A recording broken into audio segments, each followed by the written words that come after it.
Hello, everyone, and welcome back to the Hipfire Podcast. So today we have a special episode, a special guest in Gursh, our formerly known as Von Har Elite. He's now taken over control of the Western Social and has done a great job there, and has been all active on Twitter and everything. And has been putting out a lot of great content, including, as you guys see on the screen right here, nice little resume portfolio kind of thing, which looks super clean, by the way. Appreciate So that. Gursh, how's it going? How are you doing with everything? Dude, it's going great. For sure, craziness hasn't stopped since last year, but when I do get a moment to sit down and talk with the homies, like it's all comes with great value. I got a special place in my heart for you guys, not only because like I've gotten to know you guys through conversation, but also just the fact that this is actually the first podcast I was ever on. I know you mentioned like before this episode, before we started recording. Last time I was on here, I was Von Har Elite, which was completely different era, completely different time. But regardless, like it's great to be here, dude. Yeah, man. As you mentioned, yeah, you're Von Har Elite now, and now everyone knows you as Gursh. You're this social media guru, and I don't think people give, or at least I feel like we should give you a lot of credit for what you've been able to accomplish. Because truly, before the season, I don't think I've ever witnessed anyone really connect with a team like people have connected with Wester. I mean, the community you guys have built, the relationship with the fans, the way that people like to support you guys. I think it's a lot of credit has to be done to you and the other social media team in general and what you've been able to accomplish. So, hats off to you because you guys have killed it in that aspect. And we know for sure that if any CDL team, would be lucky to have you, man. So just wanted to give you props for that. I appreciate that, man. For sure, I don't have anything, or I can't say I have everything figured out. It's just a matter of learning as I go, and when things are successful, it's just taken to heart. But hopefully things just end up for the better. So, yeah, I appreciate the love, guys.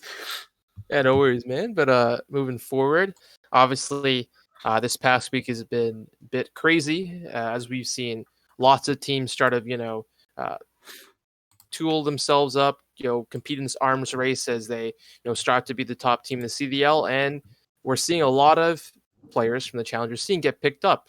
And hence we have this rookie invasion. Obviously, Standy, DiamondCon, Insight, Paul, Venom, and Fire, and Neptune are the 7 rookies that we now have in the CDL this season. And there could be more from what we've heard and from what it seems like as teams, start to take stock and realize that maybe the team that they constructed at the beginning of the year wasn't enough.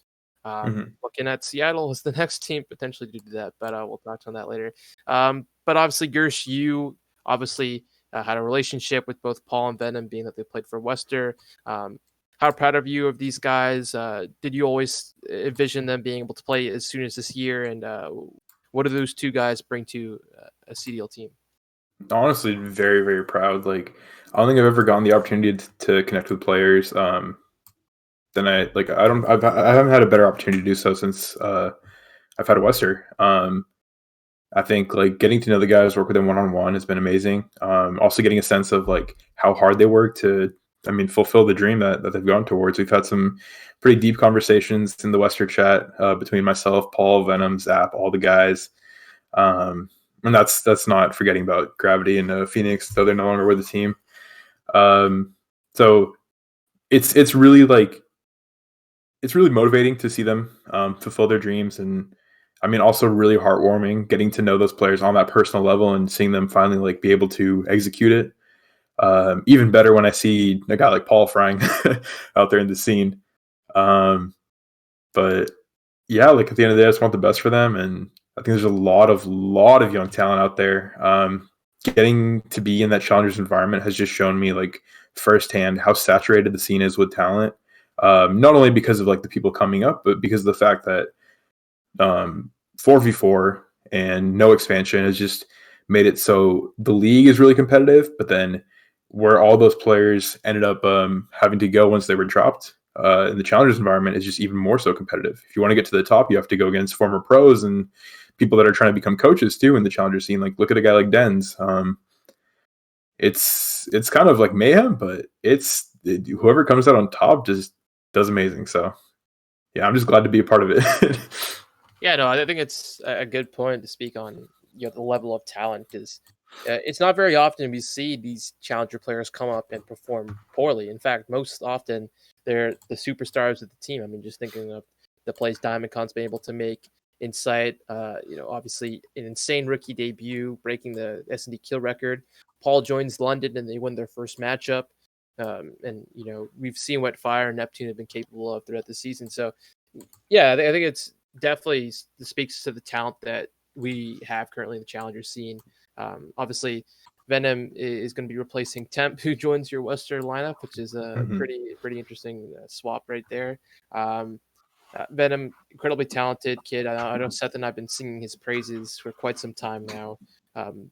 In my opinion, he was the most talented player to come out of NA Challengers this year.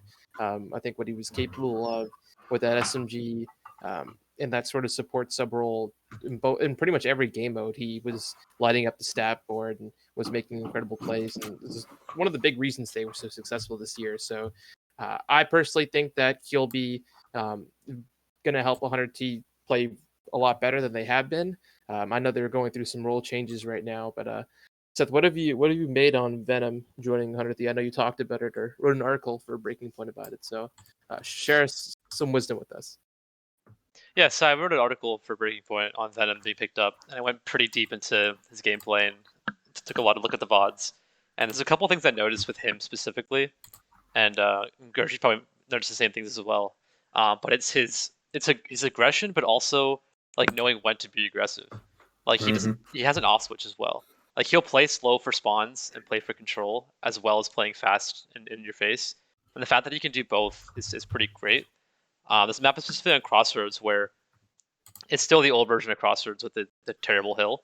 But he basically jumps up on hop up, and his entire team dies. And the typical fast aggressive sub might just fly out and get killed as well. But Venom plays it slow, gets 2 kills, flips spawns, and flips the hill for the team. And like that kind of moment, just for me, spoke a lot to Venom. And then another thing I noticed with him is, I don't know if this is like a random thing or if he is like this is like a skill, but he seems to always be in really good positions for gunfights. Like he always seems to be challenging things on like a really good angle or like behind cover. He always seems to try to take a favorable advantage in a lot of his gunfights, which is what makes him a great player as well, and what makes the plane such a good place for him to play. He is like a dominant force on that map on Checkmate and every game mode. And what I've noticed a lot is like just the way he plays around plane wings and jumps up and down and hides behind the little walls. Like his movement in the plane is spectacular, and he's produced like countless 3 pieces and 2 pieces in the plane. Just something I noticed that's kind of small, but yeah, I think his aggression, intelligence, and then positioning it was all what makes Venom a great player, and like also what makes him a great player regardless of what team picks him up. I think his kind of play style translates pretty well with what 100 Thieves are looking for. So I think it'll be a good swap for the team, and I'm excited to see him out there. Yeah, I think Mud Dog put it best when he said, Venom's just a guy that knows how to play his life. And that's just like people take that example and instantly go for, of course, respawn limited game modes, just search and control. But I think hardpoint too, what you mentioned about Venom always knowing the right positions to be in, whether it's catching someone off a rotation or whether it's knowing where to insert himself towards a push towards a hill. Like it's kind of insane to see him on the map, and it's just like as a viewer thinking about like, holy crap, like how did he end up here, and like why is he how does he just end up in the perfect situation? I think that's just a matter of his experience with the game and being able to just navigate situations pretty well. Yeah, dude, like he's a force on the map. It's funny because like we were talking about this amongst the Wesker staff. Like Venom's such a wholesome, like not really out there kind of guy, and he's going to a team like Thieves where they're focused on content. But yeah. I think he's really happy with where he is. Like we were all laughing when we saw him flashing the screen, their announcement video, like arms crossed, big smile on his face. So only the best for him to come, dude. Yeah, for sure. Really, really happy for him. But moving to the other rookie that we saw get picked up not too long after, obviously Standy, incredible player from the Challenger scene. He's actually had quite the couple of weeks recently. I mean, just take it back a couple of weeks ago. He was still on that Triumph roster, a roster that wasn't able to crack into the Elite Series at its first try. One of the biggest things about that roster was their lack of composure in moments at the end of games. Like I can't even count on the fingers on my hand how many times this team would choke at the end of hard points, at the end of controls, at the end of S&Ds. They just were not able to close out the series to win their life, and you could start to see it weigh on these guys. When you have a team like Fellow, Royalty, in general, and Standy, I mean, all those players have aspirations of becoming a pro and have either been a pro at one point of their life or are close to it, and clearly they weren't on the same page. So fortunately, he was allowed to play with this new, fantastic four lineup that is really taking the Elite Series by storm with, guys like Sib, previously Jimbo, now Decimate, as well, and Draza now. They were played incredibly. I think it was in Cup 9, if I'm not mistaken, that they ended up winning. Dandy went lights out. I think at a 1.27 or 2.2. I can't remember the exact numbers off the top of my head. But he was lights out for that roster throughout the entire grand finals. Honestly, it should have ended a lot sooner than it did. But NYSL Academy did a great job of clutching up in key moments. So well-deserved call-up. I think what a lot of people have an issue with is who he ended up replacing.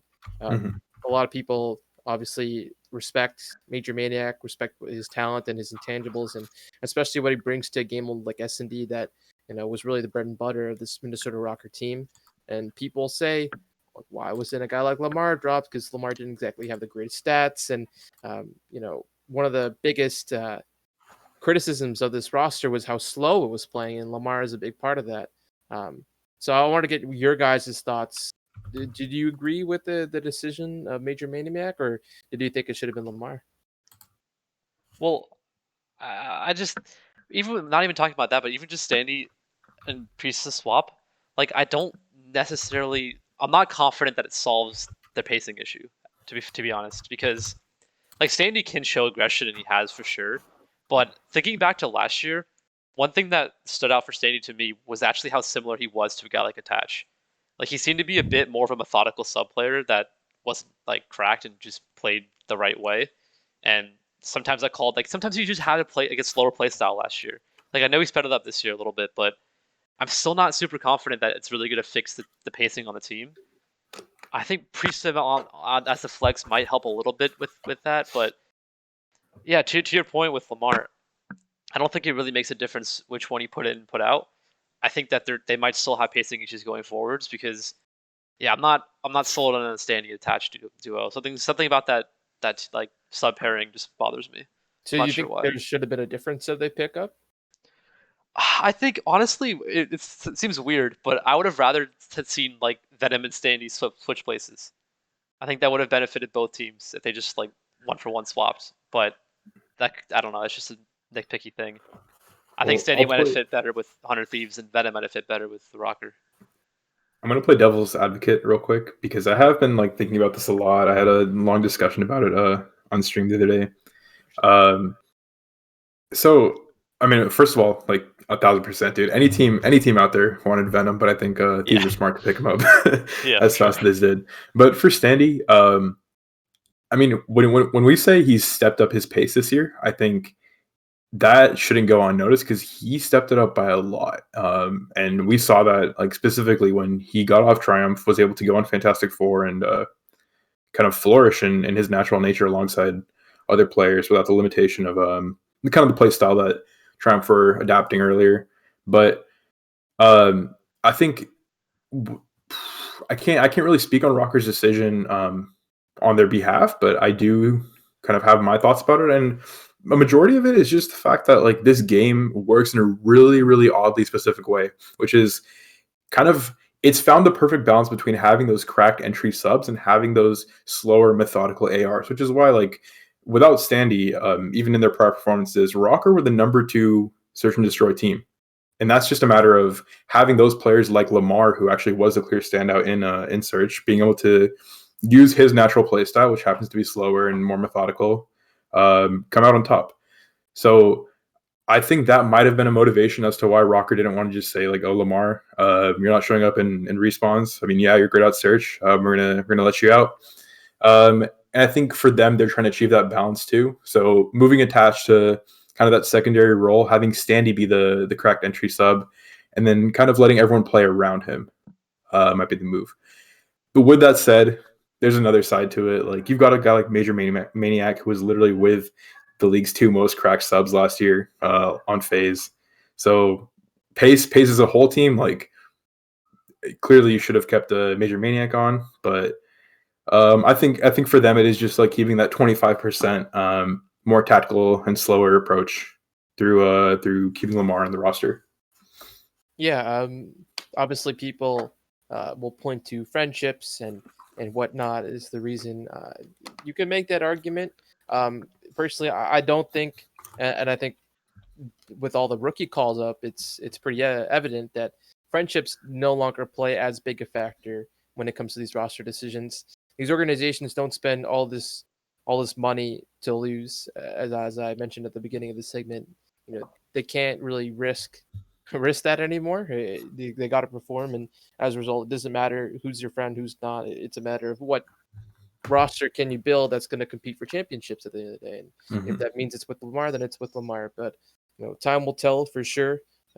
I personally think that with regards to the roster, I think pacing was an issue. I also think decision making was a big issue with the team, just in general. I mean, there were certain moments like just referencing the flank when they'd break down the Rockers games, they'd mention how there were certain moments where you didn't see Rocker players, wrap back to spawn, or they'd all be pushing the same sort of angle, and just small things like that really hinder their team. And I think a guy like Standy, a new, fresh perspective, could do them a lot of good. But that should wrap up our segment on Standy. Obviously, incredible player. Should be interesting to see how these teams do. Obviously, I think Seth, you mentioned earlier that he's sort of thrown into the fire, getting put against Optic and Dallas in his first couple of matchups, which kind of suck. I think to end this rookie segment, I want to get your guys' thoughts. At the end of the year, you don't have to pick one of these players, but who do you have as your rookie of the year? Ooh, I like how you said you don't have to pick one of these players. Yeah, Gursh has got a tough decision here. For sure, I think part of that's the. I mean, I'm not holding any Western bias, but to me, it depends what they judge it off of. Like, even with MVP decisions, there's a whole balance between like personal talent, but also team impact. Right. I mean, team impact. I think for sure, like Paul would be the clear winner because he's elevated the way Ravens have been playing, and they actually have hopes for the season, like with the changes they've made. Not only him, but also Zed coming in and whatever they're doing with their play style. But rookie of the year, I think, just based off of how it was last year, is going to be circumstantial to whichever team comes out on top in general. And to me, that's not so much Ravens, just because they're like at this point in time, they're not really at the top. It would have to be either Rocker, who've kind of had a history of dominating earlier on the season, and then also Paris, I think, is a huge sleeper this year. Paris, I think, are just a few key decisions away from. They've choked so many maps. Exactly, Bro, it's they're a few key decisions away from being a top team, and it's standing out like. The fact becomes apparent when you have them playing Empire this coming week and having people actually question, our Empire going to be able to beat Paris, who've shown out in good form? So to me, I am believing in tough decision again. Yep. I'm sorry, I put you guys on the spot here. No, I think I'll because there's insight too. Shoot. Yeah, it's not easy. Here, I can go first if you guys want to. No, I think I got it. I think it's going to have to be Rocker. And I say that because I believe in Paris, but I think Rocker have the star potential surrounding Standy, and Standy's also my guy. Unlike Fire, he follows me on Twitter. So, I believe in Standy. I think I've seen a lot out of him that I can speak on behalf of. So, yeah, that's fair. All right, that's very good. So, how about you, Seth? So, my heart is always going to lean Hydra. He's not even picked up yet, but oh my god. But I actually think it'll be Venom. So I believe that once they figure out the TJ Kenny flex situation, which I think personally Kenny should be flexing, but once they figure that out and practice more with the team and get everything going, I think that roster is it's so talented. They have to be competing for championships. Like there's no other option. Like they have to be that good. I think they will be, and I think we'll see it stand out from Venom's perspective. I think like we'll see that his aggression really made that much of a difference, and also play style for 100 Yeah. Thieves. And once they start bringing in chips, he'll be the rookie of the year. All right, you kind of you gotta give away my answer, but I'm going off the board. I'm going with Hydra. I know this is definitely a hot take because he's not even in the league right now, and no one knows when. But believe me when I say we've seen him dominate EU challengers at times. We've seen him already in NA and playing various different roles. I mean, I know With he's an AR. Yeah, with the QBZ. I don't know if he's even the main AR now these days, which is kind of wild. And it's a debate in its own why New York would be okay with having their star player play an AR role when, I mean, unless things have changed, from my understanding, they always wanted him to be a sub player for their roster. So maybe that has changed, but they're having him on the AR now. That kid is talented. I don't believe New York is going to go the entire season without him on their lineup. In fact, I feel like stage 2 is going to be the last time we see this current iteration of New York, unless they win. Because honestly, if you're not winning with this current lineup, then Clay's a winner. Clay's not going to let stand for this. He's a winner. He's also. I was gonna say he's a winner. He's also dropping crazy numbers. Like you're wasting. Well, not wasting, but like Clay's playing like that well right now that it's generally a possibility to be taking home championships. He's that All I'm saying is Yasser woke up today and chose to speak facts. Like, think about subliners. Who is their biggest limitation? This isn't hating on him. It's just speaking the truth. Biggest limitation happens to be Mac. Yeah. Right now. I mean, ASIM, he has his moments, and he's not someone you really want to throw out of the roster right now because of the star potential he's shown this season and his adaptation to this game, which could come back with a new meta. I mean, we're supposed to have the patch coming out this week, so you never know. But I think for Mac, who of course does operate in that AR semi-flex role, going out of the roster potentially might be why they're having Hydra practice the AR right now. And I mean, you never know. Like it would make sense, right? It's unusual for Hydra to be on the AR otherwise, but they're not taking out Clay. They're not taking out ASIM, right? So it would just have to be Mac. What's weird though is it's a good point you make. But what's weird also is that ASIM's also been running the AR as well at times. Mm-hmm. So like on checkmate, right? So it's just weird because if you.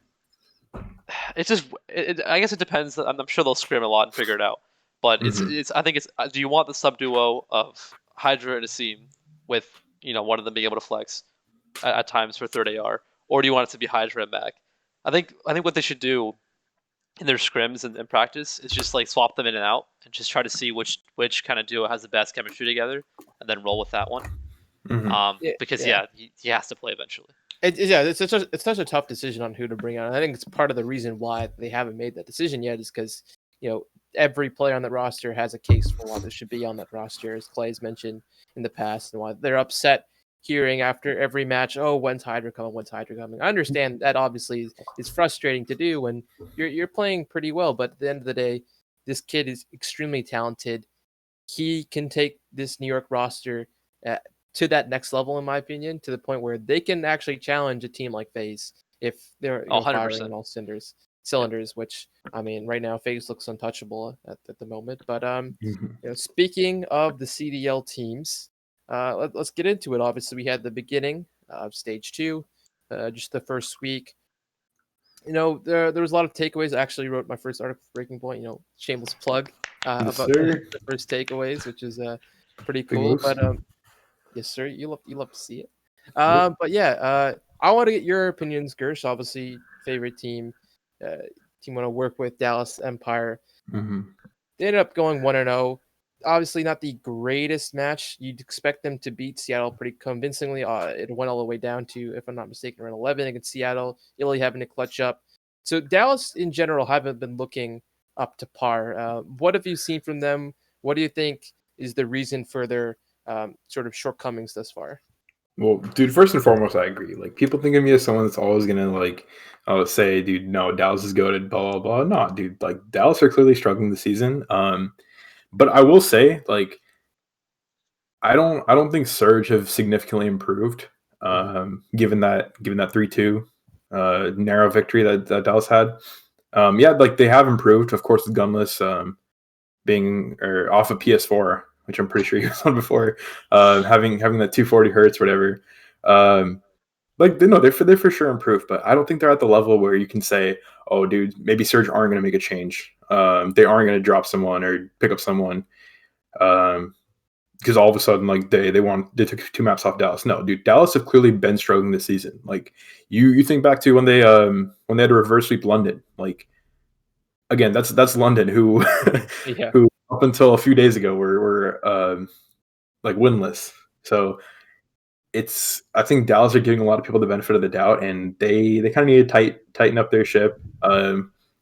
And be more convincing in the way they operate things. And it does bring me to a tweet that Krim had about Clay's mindset, saying like, Clay, I don't know how you find it so easy to be like 100% during pool play, because Krim was voicing his side of things, saying he only like gets like locked in mentally when it comes to like a major tournament. And I think we saw that from Dallas. Like the only convincing series we've seen from them were that 3-0 against Thieves and Yep. the dominant performance they had, of course, leading up to the grand final versus FaZe.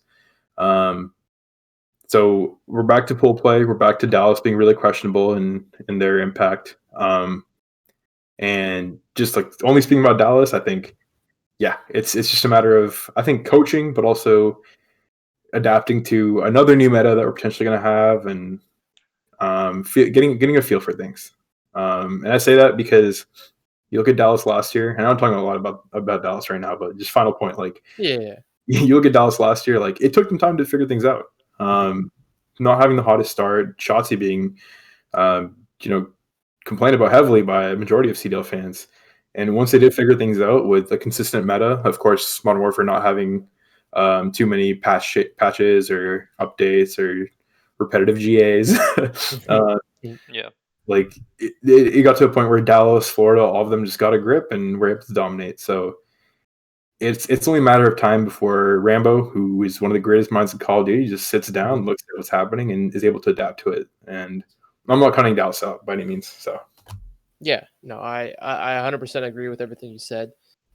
They're a team that they'll figure it out. I have no worries about that. I think the only thing that really stood out to me when looking back at how they were performing statistically, S&D. S&D was a really strong game mode for them last year, and I felt that was the game mode that when they went up against a team like Atlanta, that was the game mode that was going to really stand out to see if Dallas could take an S&D off them. Because if they did, they were a team that historically was strong enough in the respawn to be able to defeat FaZe. But their S&D this year hasn't been as dominant as expected. They're only 9-8 in the game mode, so they're not negative, but they're not exactly as strong as we've seen them and expect them to be. Specifically, I think a guy like Illy, a guy obviously a big fan of. I'm a big fan of Illy. Obviously, he's renowned for his S&D. And this season, thus far, it really hasn't been all that strong. He's a 0.8 in the game mode, lowest first blood percentage on the team. Obviously, as of late, we've seen him clutch multiple 1v3s in that Seattle series. So maybe he's starting to find his form and find his footing in that game mode. But I just found that, something really interesting because he really was the driving force behind their S&D at times last year, and it doesn't seem to be the case this year. And as a result, we haven't seen it perform up to par. But Well, I think so I'll also cut in for a second there because I think yeah, go ahead. part of the reason why that might be the case is the way the S&D's played in this game without smokes, and I'm gonna keep talking about this until the smokes get back. Snipers, yeah. Yeah, without snipers, yeah, because like you mentioned before, Rocket were one of the best S&D teams, right? But when we look at their stats more closely, not like one player on their team has a really high proficiency for first bloods. In fact, they're one of the lowest teams in getting first bloods, like the bottom 3 in getting first bloods. But they're the second best team in converting when they do get first blood, which to me means that, like you mentioned, with their slow play style and search, they wait for a pick. If they get the pick, they win the round. If they don't get the pick, they lose the round. And that's just like it's not like a bad way to play Search. It does make sense to play with life advantage, of course, but it just seems like it's so reactionary and not proactive enough. Like they don't have a player going out and getting first bloods like you have with like Chicago and Envoy, right? So it's just I Or think BZ, S&D on yeah. some maps specifically too is just like really stale and Dude, so like so scratch hard what to I get. said earlier, because I think both of you guys woke up today and chose to speak facts. Like what we're talking about right here about like the impact First Bloods have had on the S&D game this year, that Mhm. significantly like It's affected teams crazy. when snipers got taken out. And I'm saying this like looking at Wester, dude. Wester weren't as good once Paul X wasn't able to hit that sniper mid lane on Moscow, and pick people off like right off the bat. So it's definitely a weird year not having snipers, and I think like if it, people like to dismiss Dallas last year for having the whole online circumstance. Like I think this year, whether it's challengers, whether it's the pro league, I think like the absence of snipers is a huge effect on and a huge asterisk on the gameplay.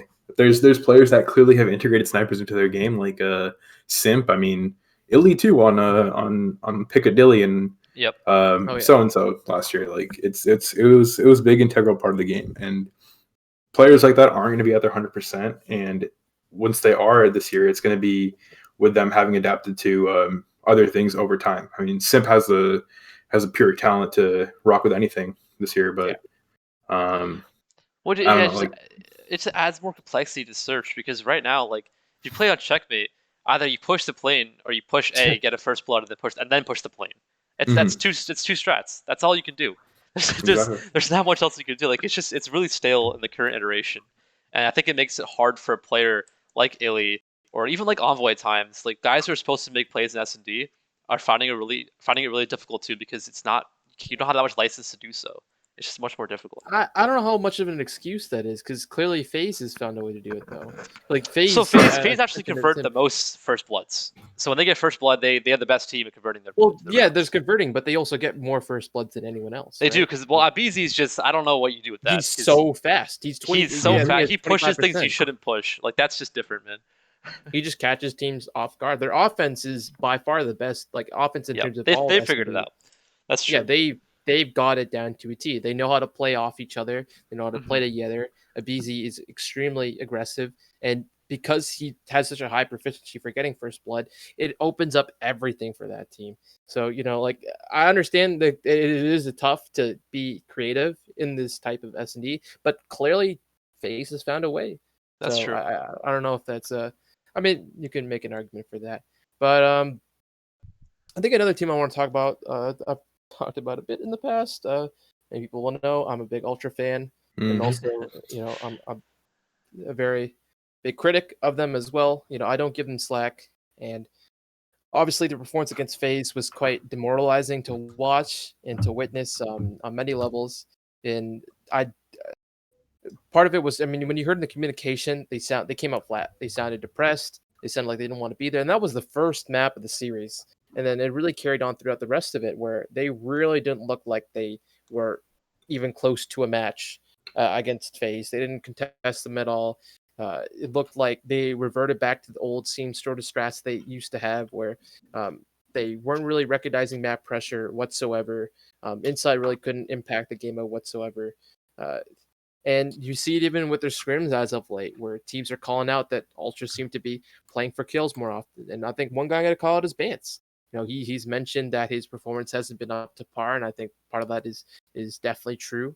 I mean, we've seen him shoot circles sometimes, and I know everyone shoots circles sometimes in their shots off, but I've seen Bance do it a couple more times than I'd like to admit.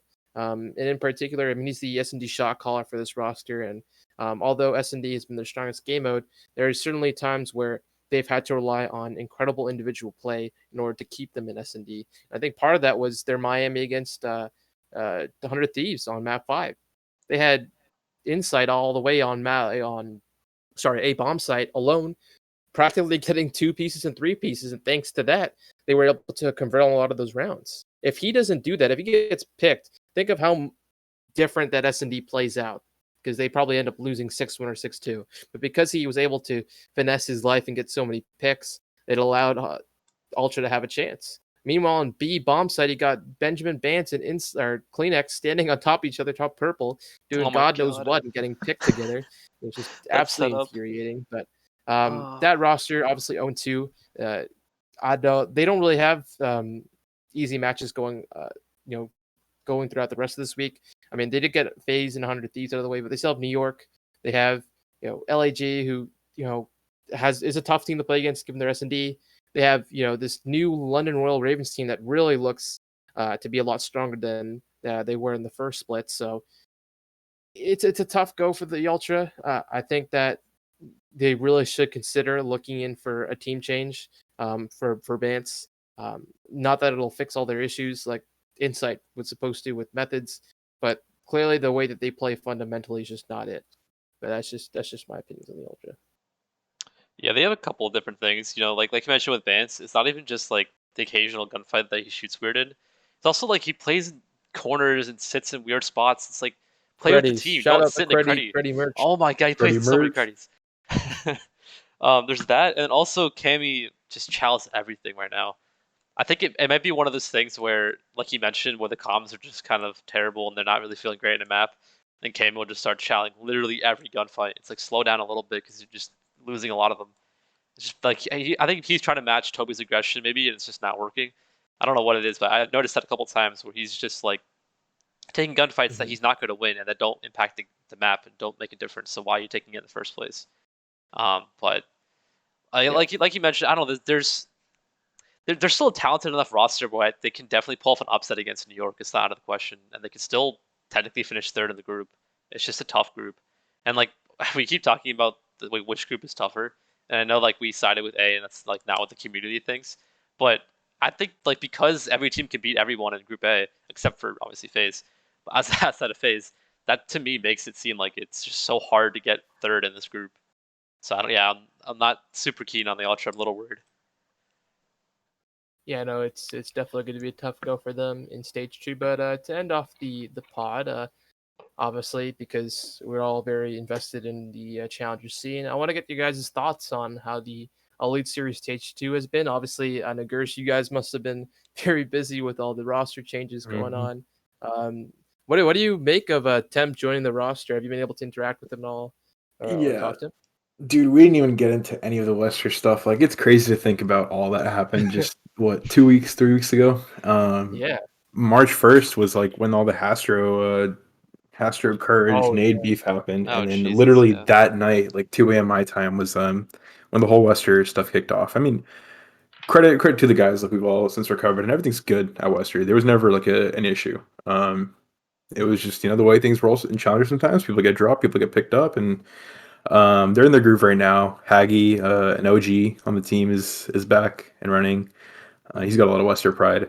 And when it comes to Temp, Wester are for sure not at their 100% right now, and I think that's just a matter of like them not having as much practice. So the issue was, and this isn't like any intel or any leak, because Parasite literally just said this on stream just now.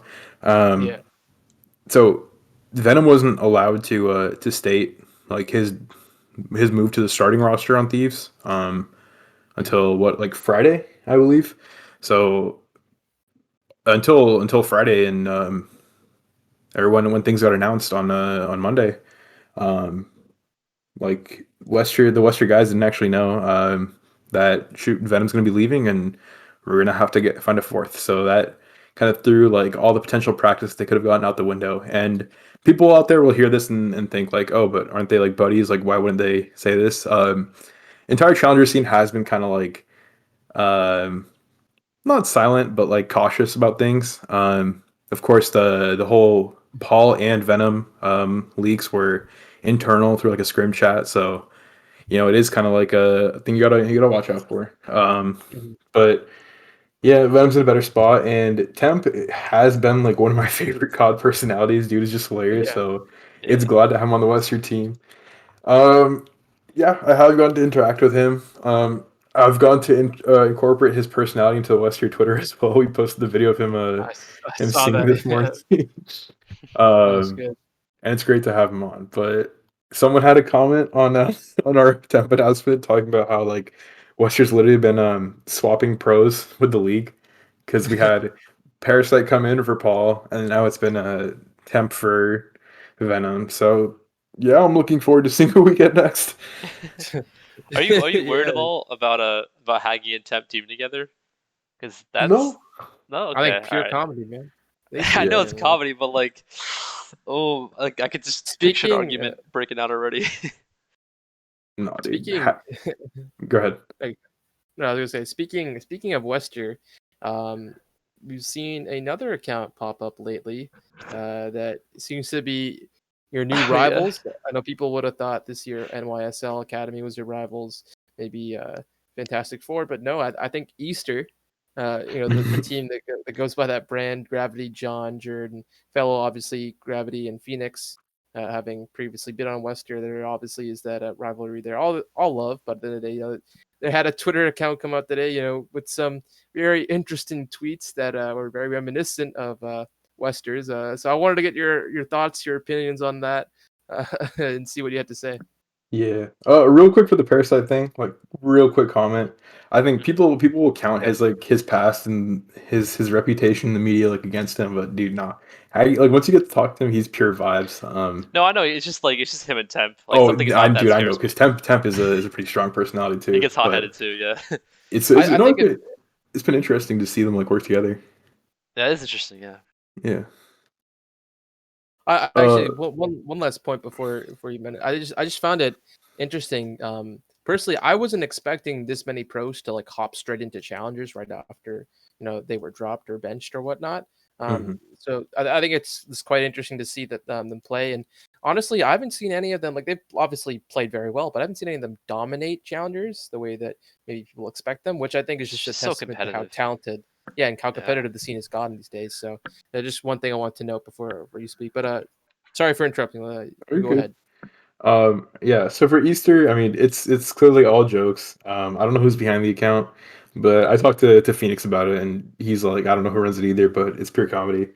Um, yeah, if we do get a friendly rivalry going, like I'm down for it because like realistically, with not a lot of orgs out there and challengers, and not a lot of like Twitter Mhm. presence going, there's not really anyone to interact with the way say like Empire will be interacting with like London and Mutineers and Subliners and Mhm. Rocker as we saw on the Yeah. timeline. Yeah. Um, but yeah, they do be stealing my flow and the way I write my tweets, but it's cool. My work speaks for itself. And shout out to whoever's running that account because it's funny. Uh, I'm a big Frank Sinatra fan, so I like the tab video they posted, Oh, that our was video that they reposted with New York by Frank Sinatra. yeah. I saw For that was clever. I like that a lot, comedy. and I hope you see more of that. I think that especially with this season of Elite or this split or however you want to call it, I think it'll be a lot more interesting. I think with the last season, even though West didn't win, Wester was clearly throughout most of that season ahead of the pack. In this Mhm. case, I don't. And we're in this season. I don't think that's the case anymore. Obviously, Fantastic Four have looked really, really good, but with all the roster changes, who knows how they're going to perform when it comes to playoff time. Wester, Easter, BBG, I think all have a good shot at potentially taking it if they get hot. So I think Wait, who's just make replacing things more Standy? interesting. Sorry, I don't know if it was announced or not. I believe Desi's replacing him. Or Draza? I think it's Draza. It's Draza. Oh, okay. All right, makes Yeah, sense. Yeah. Desi was playing with him. Yeah, it's Draza. Yeah, Draza's replacing them, so they're back together. But should be interesting. Um, I'm just checking in on the Western match right now. Looks like it's Control just ended. Uh, but that should be interesting. Do you guys have any other thoughts on the challenger scene or anything about the CDL teams you want to mention? dude, my like big buzzword or more of a phrase this year is just like Call of Duty is no longer going to have like a rookie of the year so much as it's had a year of the rookie. Like we've had, I Yeah. mean, the saturation of talent like this year is just already insane, and seeing it all come through to fruition in the league is even better. Last year we didn't really have like a lot of moves. It was what like Mac coming in, Awakening coming in, and off the top of my head, I can't really think of much. Of course, Illy and Shotzi starting off as rookies, but Mhm. this the cycling of talent just speaks to how competitive the leagues become. With of course the two main factors, this move to 4v4 and no expansion to balance it out. I mean, we talked about why like pros are instantly hopping in the challenger circuit. It's because like they got to keep their practice, and it's kind of them experimenting with different play styles, doing what they can't really do on a pro level, but also to some degree being able to still be noticed. Parasite had a pretty lengthy response about it. Or there was a clip posted on the podcast account You know, to Wuskin, uh, yeah. about Wuskin, yeah, and just saying like if Wuskin really wanted to, he could alongside building up his brand and streaming and all that, it's like still be competing in challengers. So I think he actually took his advice too. Yeah, he yeah, did. dude, this He's is he's now competing in EU, I think. So what he is. Yeah, he tweeted out he saying he's looking like for a team that need an I never AR. see you know that. he's already found a team. I think it's with Oh, one of really? the top 16 or 32 teams. Obviously, it's not going to be a strong team, Yeah, given that there's a lack of pro points and lack of time. But I think Parasite clearly had a point since Wuskin's now dove into the EU Challenger scene. I think there's one last thing. I mean, obviously, it's a really great point. You're the rookie. I really do like that. I saw that when you tweeted, and I 100% agree. I think with how much talent we've seen, that influx into the league, and I think the crazy thing to think about is the fact that Insight's the only EU player. I think if it wasn't for COVID and for visas, I do think we'd see even more players specifically from the EU, guys like Nasty, a guy like Harry, who Afro. are really talented. Afro obviously I think yeah, would be on the starting roster by now, Uh-huh. on the London Royal Ravens team. Um, it's a real damn shame that they've been left out, and even a guy like Pred and APAC, who I really he's think nasty. is up there. It's really unfortunate that they don't get to be part of this, because I definitely think we'd see more players. But yeah, sorry, I didn't mean to cut you off. But yeah, you're the rookie. I 100% agree with that. dude, it's just too easy to improve this year, and that's not me saying, oh yeah, like as soon as you pick someone instantly, like oh you're good and you improve. But I think Mhm. it's too easy um to find options of potential ways to grow your team. Like, and I'm saying that because this is my first year following challengers. To be honest, I haven't followed challengers in the past, and like I've been blessed with the opportunity at Western. It showed me like the other side to COD. That's honestly like a lot more detailed in talent, kind of like following a college football versus the Mhm. NFL. Um, I don't know, man. Like it's pretty cool. But if a team like Surge continues to struggle and they continue saying, "Oh, we're just going to work on our roster," like, no, dude, that's a huge facepalm moment right there because Yeah. like you've got guys like Zaptius out there, right? You've got Mhm. guys Yeah. like Parasite if you want experience. Ooh, And dude, Zap for one Looney thing would I be didn't even get nice. to, or I didn't even remember to mention today is a UT crew. No one's talking about them, but I went on a rant about this on stream, dude. Like if you look at the standings for challengers this year, there's only one clear third place option, and that's UT crew. That's Mhm. behind either Wester or Subliners Academy, but yeah, UT Crew has always gone either second or third to either of those teams. Mm. And they've stayed together for most of the year. It's guys like Gentroid and Phantoms who have a lot of individual talent, and they're being overlooked because they don't have the biggest like outspoken performances. But Mhm. I think results speak for themselves. And if you look at UT Crew, dude, like there's no reason they shouldn't be like in the spotlight right now. There's something has to be said for their consistency. Obviously, Rex is also a very strong player for that roster. I think he's the England leader as well. So he's done a great job with that team. And yeah, I think like last year we saw teams like Seattle not make a move, not make a change for All they anyone did, that. all they did, they got Proto and Pender there. Okay, yeah, like those guys. Like no offense to Portland Panda, they're obviously really talented and they're still competing at the top of challengers. But Yep. like they were not Seattle's first option. Like let's be honest, they were looking, as far as I remember, they're looking at guys like Mac as being that first option, and they just missed. They just didn't Yep. get on the top of that, and as a result, they struggled. And a team like Paris didn't make a move all season, and they struggled. You have so much talent. There is no reason why you should be waiting. As you clearly can see, if you wait, these guys are gonna get scooped up, and you're gonna miss out. Then because only the top 8 teams make champs this year, you can't really afford to have a slow start. But yeah, that's just my opinion on that matter. All right. Well, Absolutely. with that, I think that wraps up our podcast. So Yeah. thank you guys for listening, and as always, it's great having you on, Gersh. We should do this more often for sure. Yep. Honestly, dude, love being on here. Love you guys as well. It's just genuine vibes, and it's good to be back. Yeah, It's great nice. to have you, man. Obviously, congrats on all the success you've been having. Really do look forward to seeing where you go because your career is only just getting started. But yeah, thank you everyone for listening. Please like, subscribe, comment, let us know what you want to see in the next one. And yeah, see you guys later. See you later.